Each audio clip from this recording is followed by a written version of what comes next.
how to make TikTok Shop appear. Hello guys and welcome back to today's video.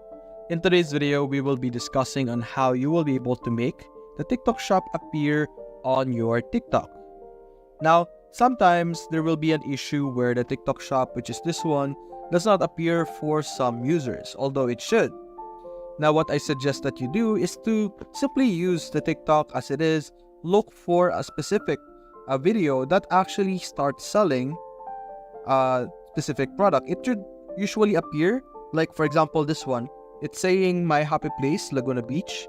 This is the location of a specific product that is being promoted if a specific post is connected to TikTok Shop. So you could click that and you will be redirected. Now I'm going to try and look for one over here if we could see one, but unfortunately I don't think we will be able to find one right now, but that should be something you should be looking out for.